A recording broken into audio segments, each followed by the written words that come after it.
DJ and PK, it's 97.5 The Zone. We're joined now by Tim LaComb, Utah Jazz analyst for SEG Media. Tim, good morning. Nice slice by Hatch right there to bring us in. Thank you. Paul McCartney is with a little love, we can work it out. I agree. I 100% agree. Paul McCartney is 82 today, so he's the artist of the day. We can figure out the whole damn thing, as he said. Now, I've seen you in concert. I don't really see you covering McCartney songs. You ever cover a McCartney song? No, but, I like a challenge. For that one, I'd need some things that sound like they're from another world. I remember hearing synthesizers for the first time and melted in my brain. You remember that too, DJ. I know you do with great detail. You probably know where you were standing and what you were wearing, but I don't have that kind of memory or recall. I don't remember where I was standing, what I was wearing. Nice. All right. Let us discuss a couple of things with you right now, Tim, shall we? The NBA draft is bearing down. Now, some of the information floating around out there, it's lion season, as Walt Perrin used to say. So a lot of things could just be made up a whole cloth that throw people off the scent. But Ace Bailey's dropping like a rock, and many people, including PK about a month ago, are saying, Ace Bailey not really the Jazz guy. Now it turns out he might not be other people's guy. I've seen him as low as 6. Some speculation he could even fall to 7 or 8, which seems extreme to me. But, hey, I didn't think Shadur Sanders was going to fall to the 4th round either. I thought he could fall, but I didn't think he was falling out of the 1st round. That was surprising to me anyway.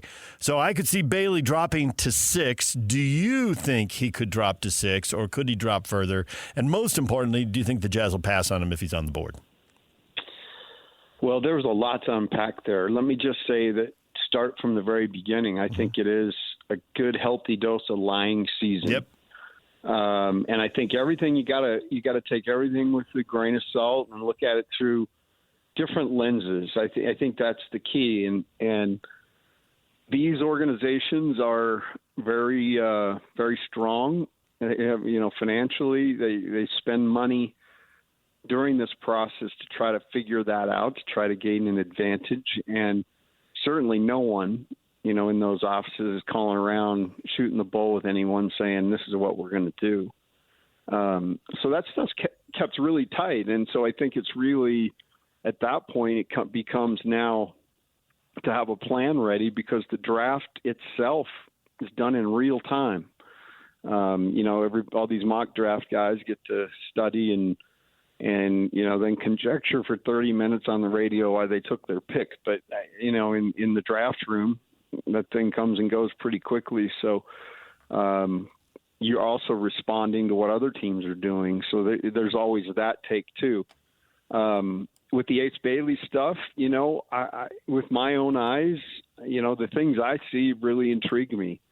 Certainly what I'm hearing through the game of liar's poker, there's things that are concerning, but at the same time, you have to take all that knowing that, games are being played, and there have been a lot of guys that have slid, that have outperformed their slide. And so that's been done before in history. So it's just a matter of trying to make the right decision for you.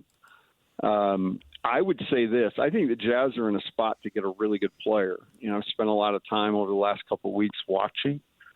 And I think at the very least, 2 guys that I think are really good rotational type guys in the NBA that could, with a little bit of development, could become more, I think are sitting right there with Con Knipple and Trey Johnson. But when you look at like star power and star value, and you scrub your brain of all that other stuff, I think there's a chance that Ace Bailey slides and is an all-star. His shot making is unbelievable, and the stuff that he's kind of nicked on is stuff that culturally you can address. And having veterans around, that's the whole thing of the NBA. And so, I think from a talent standpoint, I think if he's sitting there, that's another option. And we'll get into what the Jazz would do in a minute, because I don't necessarily know, but I'll play the game of liar's poker too. The other guy that, intrigues the literal hell out of me is Jeremiah Fears. He's a name that's not being talked about a lot, but when I watch his tape, he's another guy, I think, in that range that has all-star potential.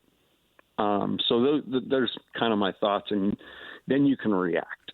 I have multiple reactions. That was excellent. You talked all around a name and did not mention VJ Edgecombe.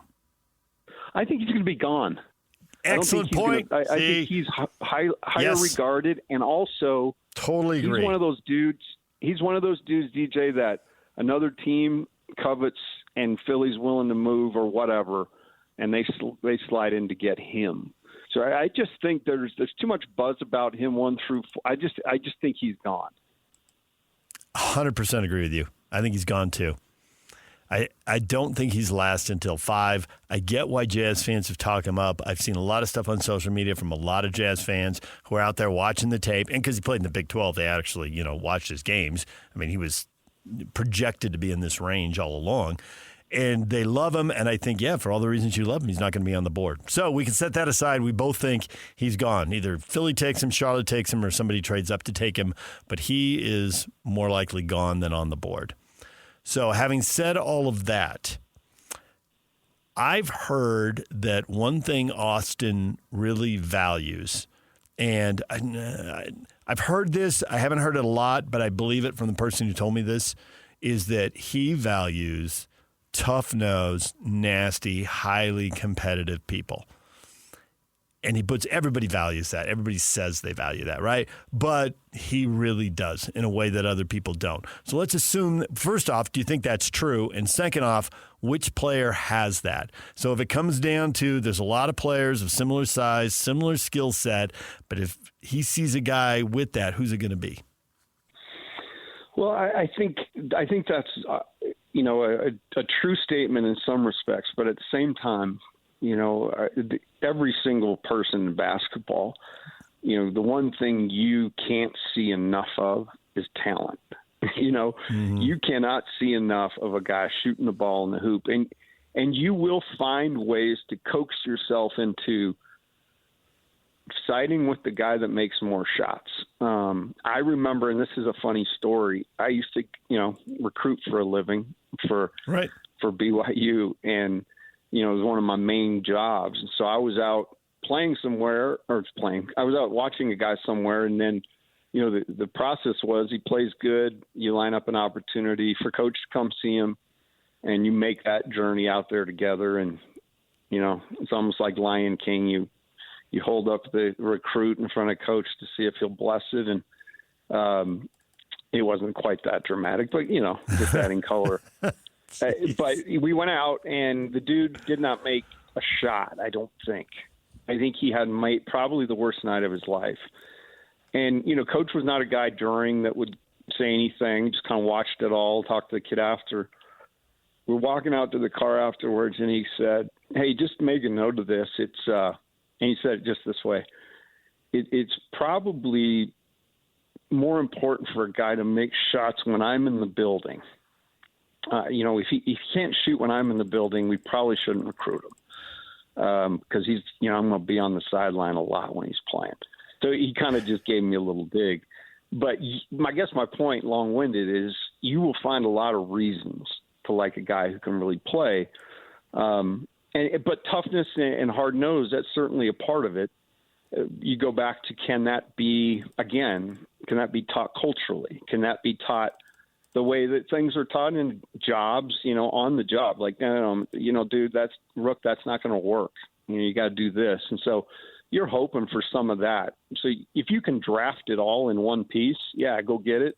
It's called Cooper Flag. But outside of that, I think you have to find, other options. You have to find things that stand out. And to me, it's like, what's the ceiling? What's the star power?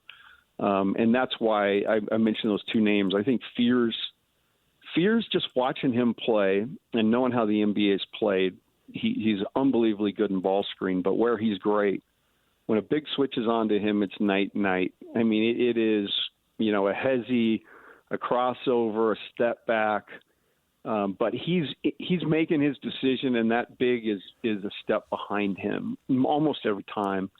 There's a couple SEC teams. As you go through this process, call around and talk to people. I have a couple connections to the SEC, believe it or not, and was talking with a couple of guys out that way. And it's just people that know, and that's what they said about Fears is, we dedicate our whole game plan to him. And, we do this and we do that. And he was beating our doubles and he was splitting them and he was exposing our bigs and he was constantly in our guts. And that's what I see in his film that really makes me go that, and then the intangible stuff, the other stuff is leadership. He's a gregarious kid, that engages off the floor and on the floor. He's very vocal. So those are just, little tidbits I see on the tape as I watch. Okay. That was an awesome drop, Yacht. Can you cut that? He was constantly in our bigs. The Cooper flag thing? No, he was constantly in our guts. Oh, man. Well, that's what that's what you feel like. You're getting, your whole aim in basketball is to keep people out of your yard. Because, you get beat by a steady diet of layups and dunks will get you beat. Yep, or then you give way too much to dunks and everything, and then the three ball starts. Go watch some of our St. Mary's film back in the day. It's what they did to you. So if you can get somebody can do that, and the one thing the Jazz have, I think they got a guy who can really push tempo in Collier. In the half court, certainly can beat a guy, but not a guy who's really going to get guys leaning. He's a straight line guy. I feel like Keontae's more of a straight line guy. So I think that's why this kid kind of stands out to me. So I guess my biggest point is with those four guys sitting there and the way the draft jostles, it's going to be interesting. But my point is the Jazz are set to get I think they're set to get a really good player, which you would expect at 5. Is Malich, who apparently is showing well in workouts, obviously we don't get to see that, but he's showing skill that he didn't get to use at Duke. Can't blame the Duke coaching staff if they said go to the front of the rim, catch the alley-oop, and dunk it. But apparently he can do more than that, and he's showing good mobility. Is there any chance he comes flying up? We had Brian Geltzeiler on, and he's like the craziest but smartest thing that a team like the Jazz could do is draft Malich and trade Kessler. And you'd have a young big on a rookie contract who's going to be really good, and Kessler's good, and you can get real value for him.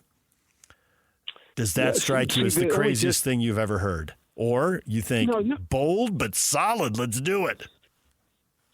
No, I actually, you go down those roads in your head, and I thought that through, but I think the disconnect there is you can't just assume that right as that Malawak comes into the league, he's going to be able to lead the NBA in contested defensive rebound percentage, which Walker Kessler was nowhere near his first year, So there is everybody wants to drive through and order. Yes, I'd like an all-star with a side of salad and yeah. Can you make that Coke a large? You just don't do it that way, right? There's process involved, and these guys actually have to get into the league, feel it, understand it, get written off as busts in year one, and then have to come back and face the music. And then, so what I'm saying is I think Walker Kessler's, to me, that's not a piece that I would be just throwing around, because I think that dude's got some real things to him. Now, but the idea of it, the idea if you're just plugging tall guy for tall guy, I could see that. But I think there's a little more to that one. Well, I could talk basketball with you for a while, but the fact is you probably need to go work on that Paul McCartney cover. Yeah, you got any requests for me that I could work on for you? I'm just curious if you would go Beatles or Wings. If it's me, I would say you should go Beatles. Not that he didn't have some hits with Wings because he did, but I'd go Beatles. All right, I'll do. I've got Come Together down. I'll just throw it on. Okay. I'll go down. Maybe I'll put a hat on because my hair doesn't look so good right now. It's fresh out of the sack. Okay, well, thanks for that. It was a late night watching Pate, DJ. So, and a late, I don't have to be to work. I don't check in to start taking customers till about 11. I'm just kidding. Okay. That was just a joke. Tim, thanks a lot. We'll talk to you again next week. All right, man. See ya. DJ and PK, it's 97.5 The Zone. When we come back, everything you missed in this show, we'll get you up to speed next. Stay with us. This is Jake Scott and Ben Anderson. Athletics are funny that way. I've always said this. Not only does it attract people from all sorts of different backgrounds, but all sorts of different intelligence levels, different emotionally intelligence levels, like all those things. Like, I don't know how coaches do it, honestly. This is going to sound mean because it's certainly not the case. There are legitimate savants, can think everything with the game, and then aren't super intelligent off the floor and struggle off the floor. And that's quite common. It's so applicable, though, to life. I mean, Elton John just sat down and played the piano. I think in person you can really tell the difference between not intelligent and maybe just public speaking isn't my first way of communicating. But then you can see people as just like, okay, this dude's just a dim bulb. And as a dim bulb myself, I feel like we can really sniff out each other. You know what I mean? Spider sense tingles when you get around each other. This guy's faking it just like me. Hear Jake Scott and Ben Anderson every day from 10 to noon on 97.5 The KSL Sports Zone. 9 a.m. Slacker Radio headlines brought to you by Trajan Wealth. Call Trajan Wealth today, your local trusted financial fiduciary, 801-899-7600, or visit their website at trajanwealth.com. I could hear Tim singing this. He could do Sgt. Pepper. Tim LaComb, jazz analyst for SEG Media, just joined us. I think he's smart.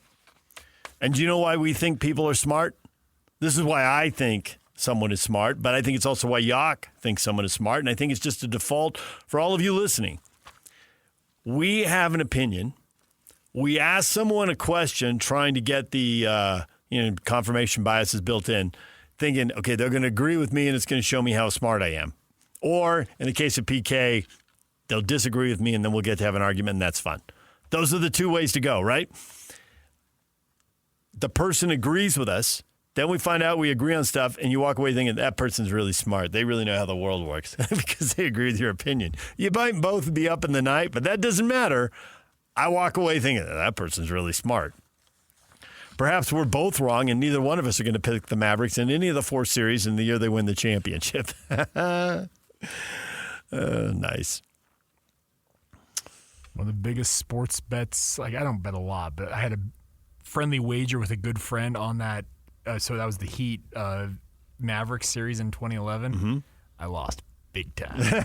You thought that you were going to win? One of the big. What did you? So did you lose? You lose money. You lose your lunch money here. You had to do something embarrassing. You shaved your head. That one was about was embarrassment. You wore Utah State gear all day long. What'd you do? No, I had to wear a Seattle Seahawks hat at one point when the Niners lost to the Seahawks in the NFC Championship It is game. weird that you root for the Seattle Mariners and the 49ers. Hey, I'm born in Utah. I'm a sports free agent over here. Yeah, okay. Yeah, that's true. There's no NFL or MLB team in your backyard. But I'm just saying that, yeah. It's confusing as someone who grew up in California, I just have to say. Oh, trust me. I have people all the time ask me, why you don't root for the Seahawks? I don't like the Seahawks. I like the Niners. I don't know what to tell you. Yeah. Well, I get you were front runner on the Niners, but that's okay. I mean, you are a free agent, and they won, and they had a player from BYU who was the MVP. And so a lot Jerry of people, Rice was really right, good. Exactly. They had this whole list. But then the Mariners, well, you didn't front run on the Mariners. I got to give it to you there. You want to know why the Mariners? Yeah.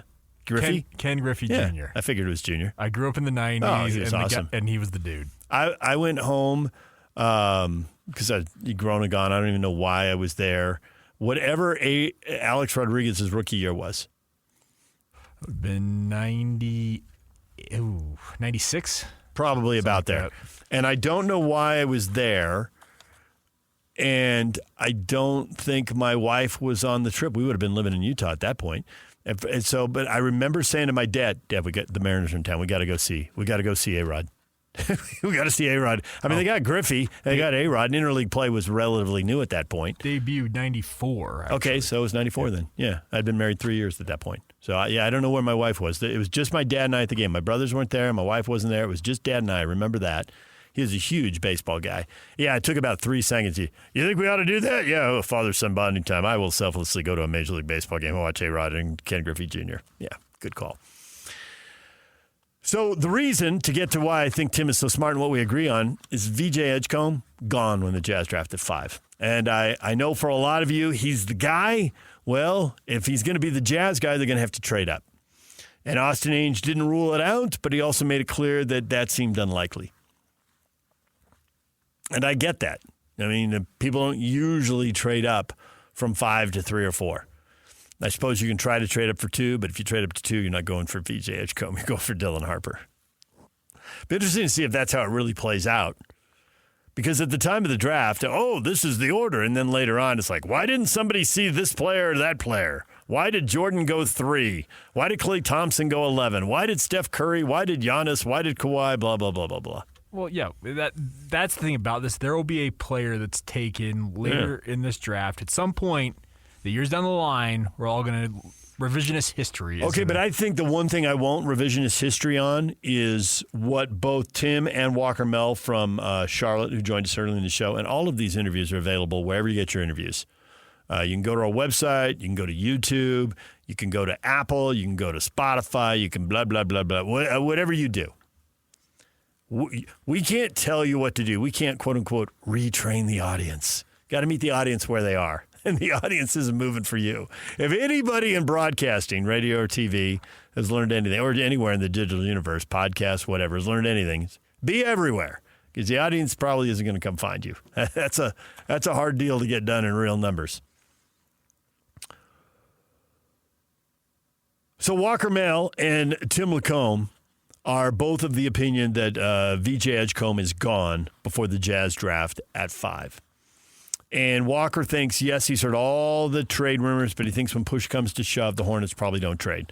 It's more likely that they stay where they are than they move. All of that goes against the background of nobody really knows what the Wizards are doing. And Charlotte's new ownership, new management team, they don't really have a track record to know how they think. So there's a little bit of a wild card built into that.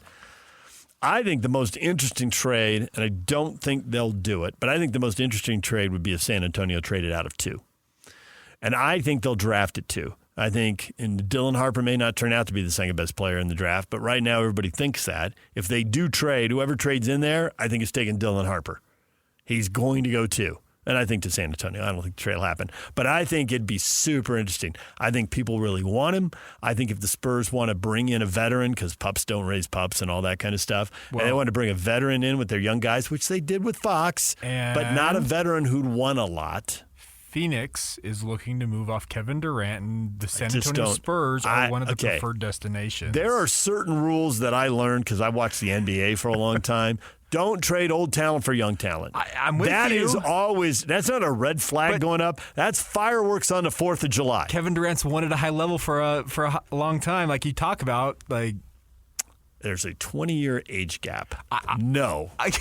But what you're talking about here, could that be the play that gets him to San Antonio? Hey, if the Suns can talk the Spurs into that, which I do not believe they can. I don't think so But either. if the Suns can talk the Spurs into it, the Suns should absolutely do it. Absolutely. 100% the Suns should do it. You can go to the number 2 pick and get Dylan Harper and reset? Yeah, absolutely. And I know the Suns are crazy, but I believe even they have had enough common sense to say, hey, we got KD. Do you like him? Yeah. And then the Spurs say, what do you like? I like the number 2 pick, to which the answer is, no. Byron Scott for Norm Nixon. Now, Norm Nixon was a good basketball player. Let's not put anything on Norm, but he was 10 years older, and he tore his Achilles playing softball in Central Park, I think, a couple of years later, or wrecked his knee, one or the other. It was a bad injury. And Byron Scott was good for a decade. Old talent for young talent. Red flag going up. Now fireworks. Not KD for number 2. No. But I think it would be interesting if they did that. I think it's more likely that they bring in Harper and then they either trade Fox for somebody else. But it's tough to trade smaller players for bigger players. You have to be careful of that. There's so few bigger players that, and Fox is a little on the smaller side. This is a league that is built on length and athleticism. Yeah, there's a LeBron quote out there that I've heard national shows arguing about where he says this whole ring thing and dumping all these guys who don't have rings, but they were great players. Steve Nash on down the line, right? We'd put Stockton and Malone. I say Stockton Malone. But most of he went with 21st century names, and they're basically 20th century. I mean, LeBron's age and all. But then the argument was made, well, it's self-serving because he just doesn't want the guy with 0 rings compared to 1 or 2 because he doesn't want to lose the argument with Jordan 4-6. Right? So it's kind of self-serving. But the fact is, when LeBron was listing all the guys who are really good players who aren't getting any love and they have no rings, there were a bunch of guys who are 6'2", 6'3". And Steph Curry's the outlier. He's the under 6'6" guy who figured out how to be the best player on a championship team without the size. And he is the exception to the rule. And those guys come along once every 1 or 2 generations. Isaiah Thomas. And phenomenal talent around both those guys. But it's just so rare. It is so rare. But Wembanyama can be the guy, and they can bring in Harper, and he does seem to be all that. If you can get your hands on him, great. I just don't see how anyone does. So I thought that about what Tim said. And Tim goes through a lot of the other guys. And I think the one outlier, to your point, Yak, revisionist history. No revisionist history on all the guys who are in this 6'3" to 6'7" range. But Malich is out there. 7'1", 7'2". Now, that guy, where should he go? If he goes 8, it's going to be, why didn't he go 1, 2, 3, right? Well, if he becomes the elite big, yeah. Right. But is he going to be Steven Adams? Who's a good big. Yeah. He's a good big, but he's not an elite big. Sure. Yeah, Steven Adams has been in the league. We're 10-plus years And he's now. helped the teams he's on. Correct. He's not just hanging on. That guy moves the needle. He doesn't move the needle to the championship level, but he's a really good role player. But I do think that people right now are confused as far as Trey, right? Or VJ or Fears. Jeremiah Fears, yeah. Yeah, you got to put Jeremiah Fears in that group, and I'm leaving somebody out. Oh, Knipple. Yeah, those 4 guys, beauty's in the eye of the beholder. Nobody's really sure. They're in a tier. They're in a group. None of those guys are falling to 9 or 10, right? There's those 4 guys, Bailey and Malich. Those 6 are going to go between 3 and 8, it looks like.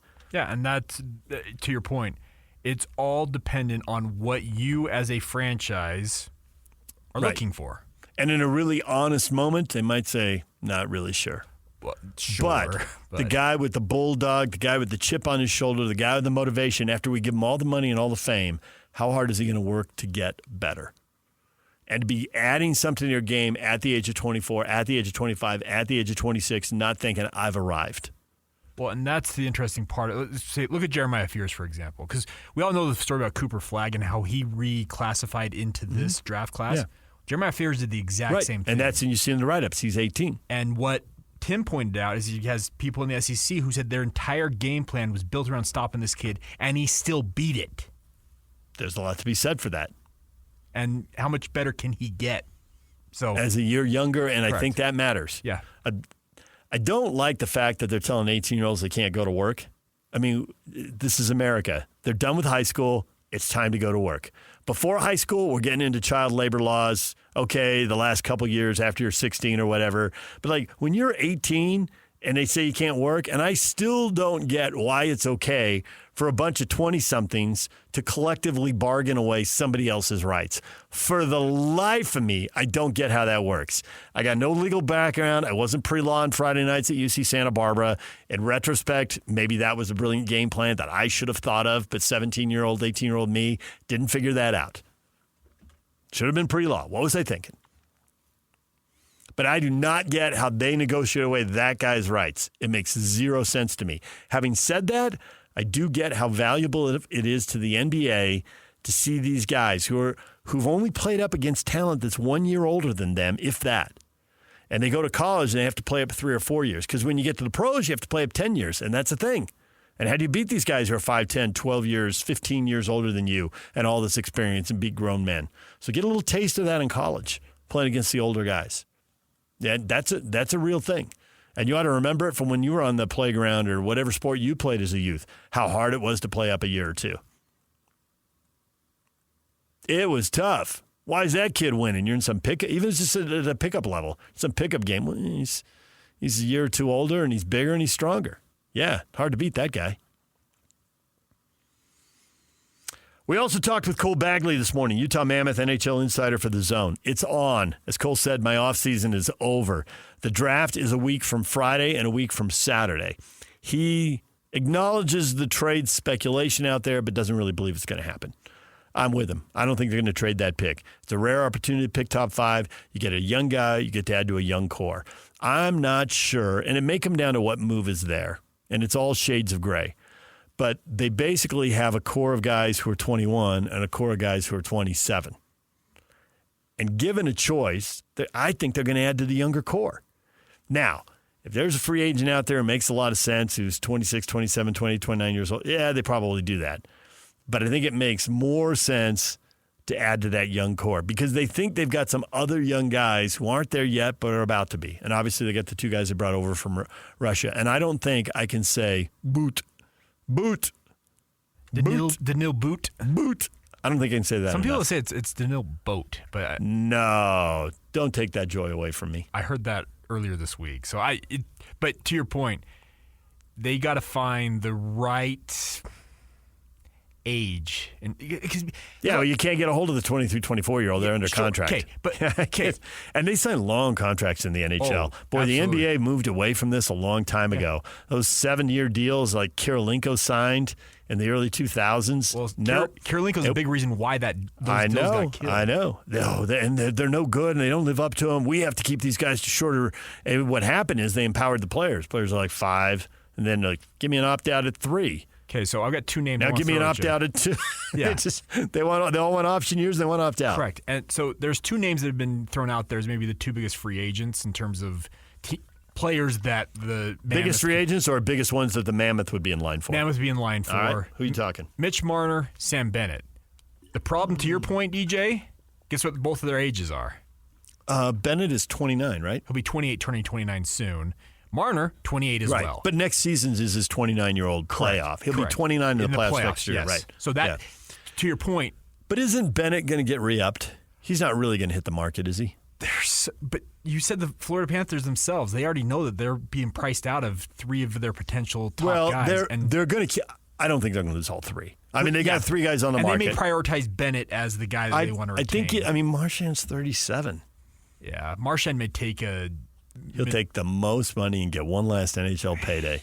And that's a good point because here's the thing. Marchand, if you know his history, he did not break out until I think he was after his 30. He was in his 30s before he really broke out. How long a deal will someone give him? Because I'm ruling him out for the Mammoth, but I don't really know Bill Armstrong and his pattern. I mean, everything's new, right? Marchand is not a Utah Mammoth. Except edition. Championship experience, all that, and a lot of money for a year or 2. Yeah, I think. Then you get all the money back, as opposed to, because the worst case scenario is the one that Cole Bagley pointed out. You get somebody who's 29, but you got to give them 7 years, and now you're paying them $1 gazillion, and they're eating up a huge chunk of your cap, and they're 34, 35, 36, and they're just not there anymore. And that's what Sam Bennett and Marner with want. Marchand, if you just gave him a year or 2, and maybe he doesn't want that. Maybe he's going to find someone who gives him 3 and. Hey, Corey Perry's looking over at Marchand saying, hey, I'm 40 and I'm still doing it. So I mean, really, dismiss Marchand. He's 37. But I'm just making the argument here that if you had him for a year or 2 and you knew he was going to play at a high level.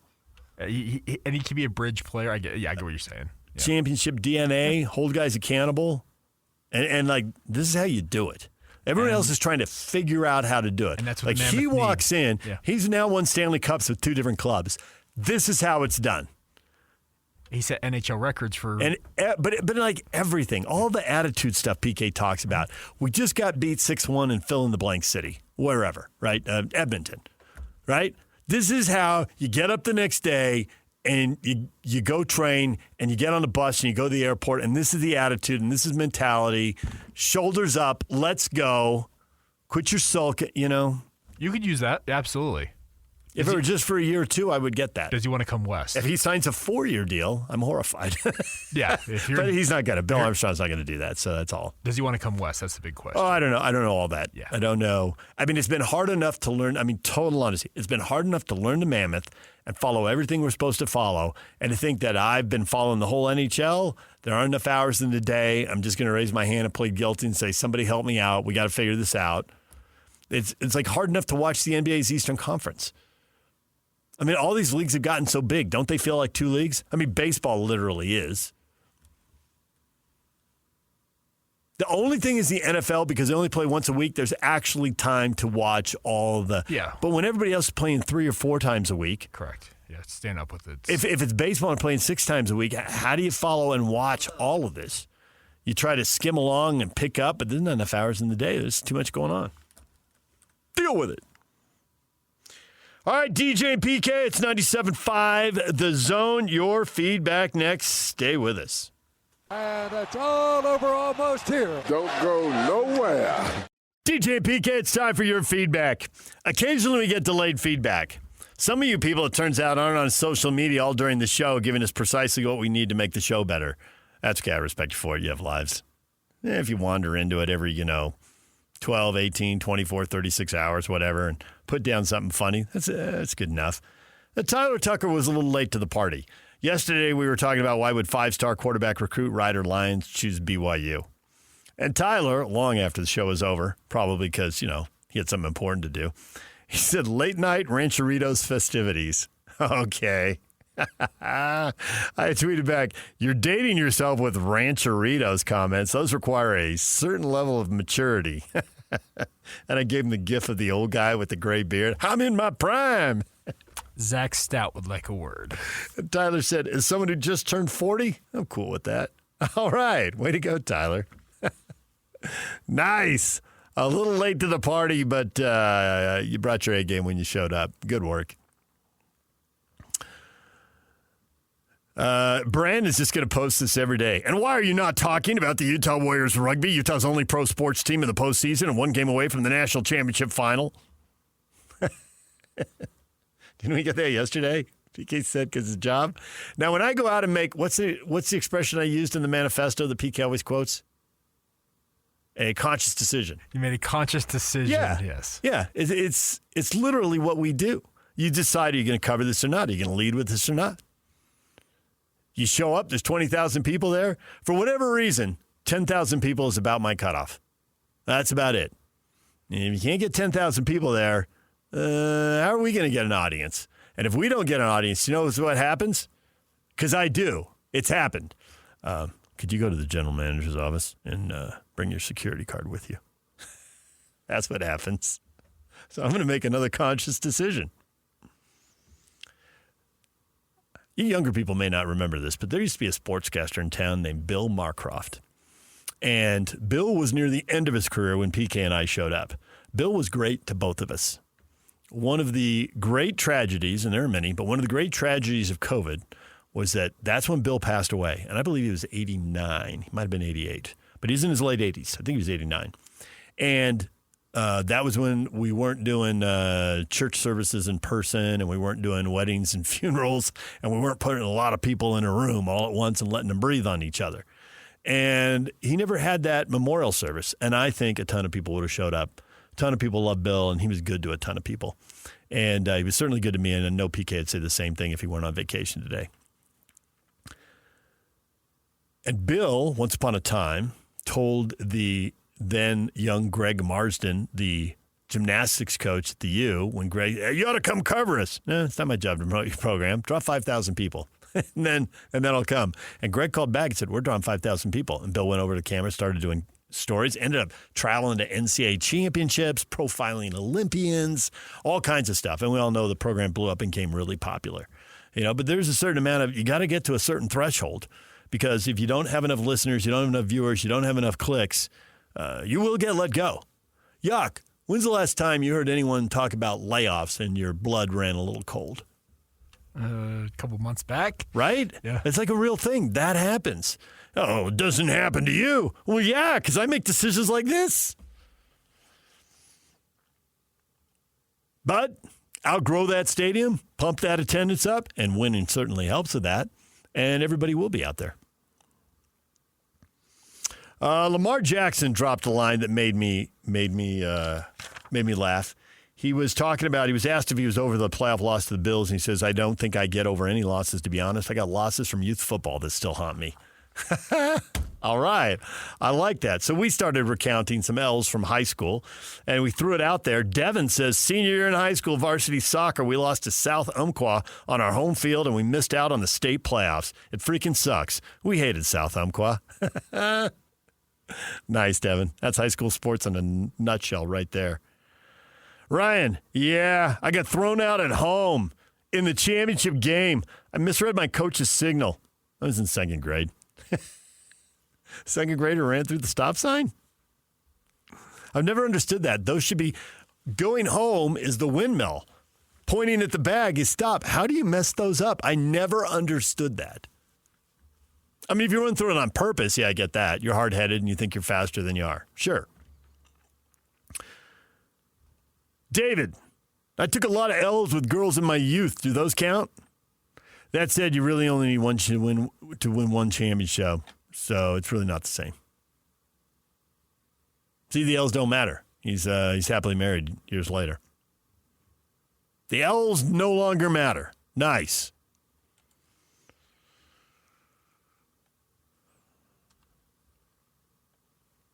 Got a couple other people weighing in here on the night games we talked about this morning. Cougars are getting multiple late games. I like them all. Kalani Sitake was quoted in the Deseret News. Just get me a Coke and a Cougar tail, and I'll be just fine. How about you? And Kevin said, I'm okay with the night games because there's fewer conflicts. I think that speaks to a lot of people. We got people. The Aggies only have one game after 8:30. We got another guy. The Aggies have one game at 7:45, but it's Air Force, so that'll be over at a reasonable hour. See, Bronco would disagree with that. Bronco's not planning on letting Air Force have the ball, run the clock, and shorten the game. Have a little more respect for Bronco, huh? All right. Jake is back. He's got vacation stories. Jake and Ben are coming up next. Stay with us.